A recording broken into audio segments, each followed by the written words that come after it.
Welcome to Pride of South London Fan TV. Ali here, bringing you my review of the game between Manchester United and Crystal Palace at Old Trafford, which, by the way, had the best atmosphere I've ever heard at that ground because I had the crowd effect noise on.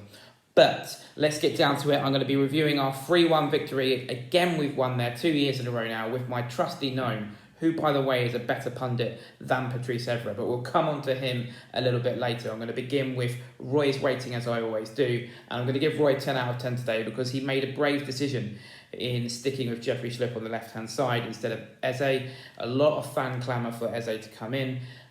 He is looking really good every time he's come on. I'm desperate for him to start, but starting Jeffrey Schlupp paid off pretty instantaneously when he got the assist for Andros Townsend.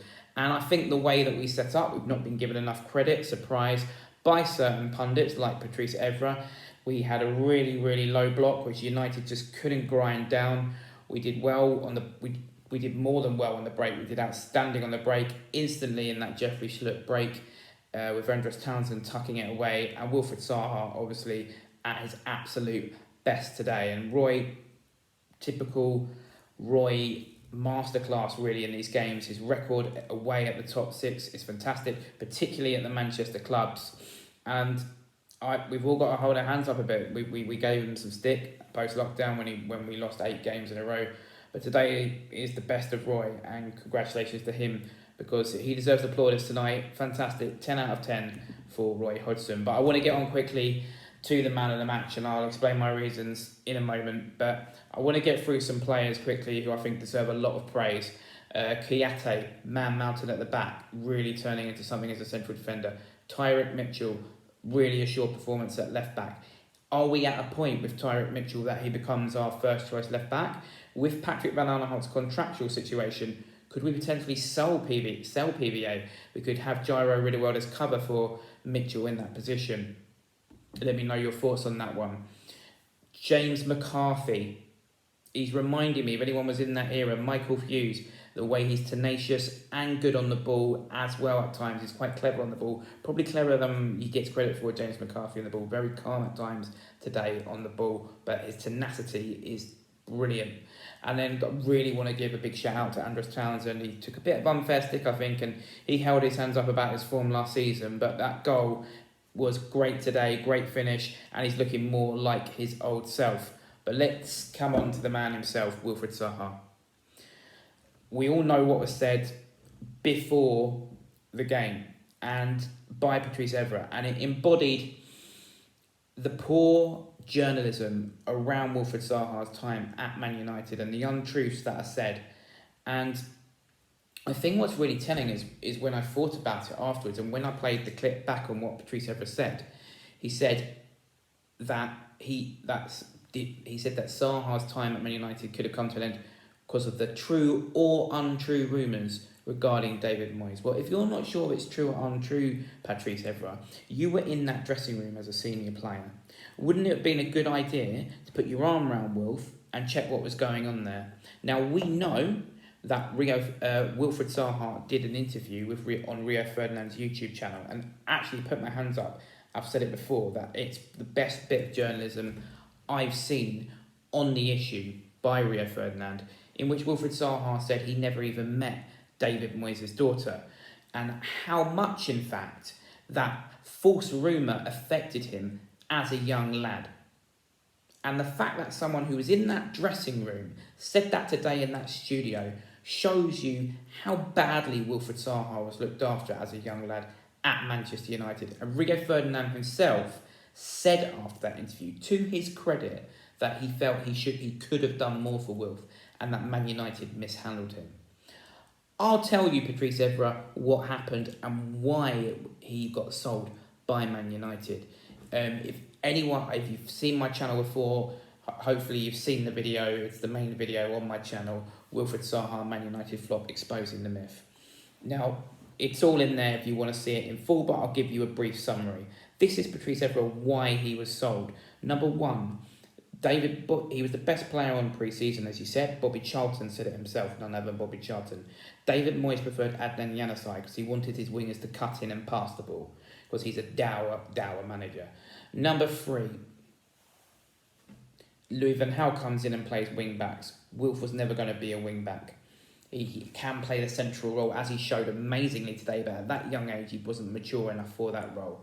Therefore, he left because he wanted to play first team football. That's why Wilfried Zaha left Manchester United.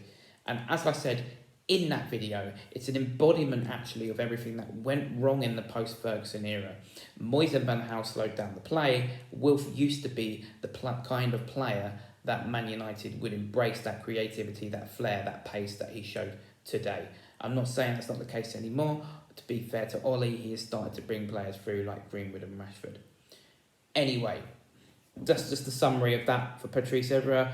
In reality, Man United, as I said in my video, Wilfried Zaha, a Man United flop exposing the myth, check it out on my channel.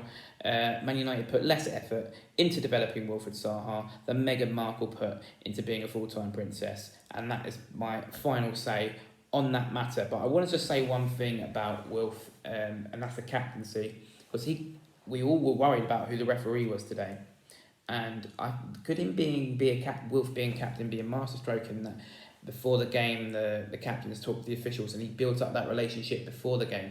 Was he was getting decisions.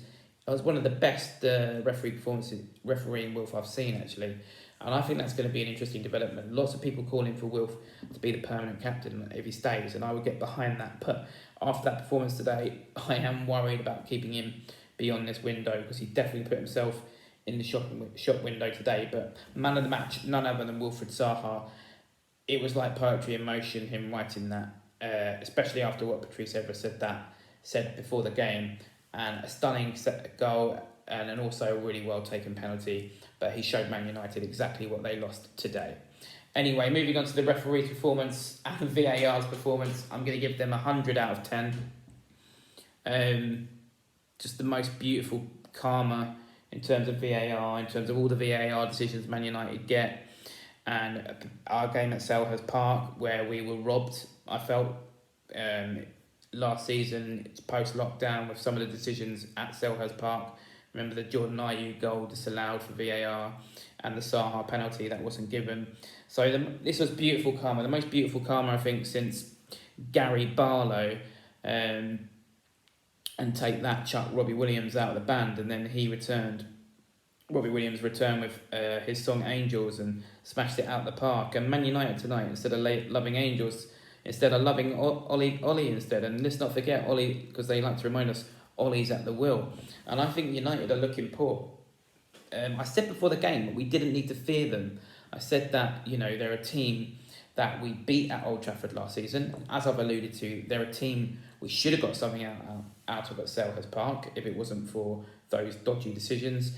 And they're a team who lack a central defender, as was exposed today by Wilf in particular.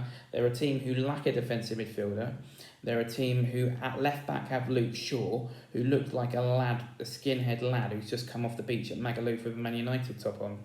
So that's that. A really great, brilliant performance by us today. If you agree or disagree with any of my comments, as always, leave comments in the comment section below. Interesting one for me. What do you think? Tyrick Mitchell, have his performances been so good that we could sell Patrick Van Aanholt?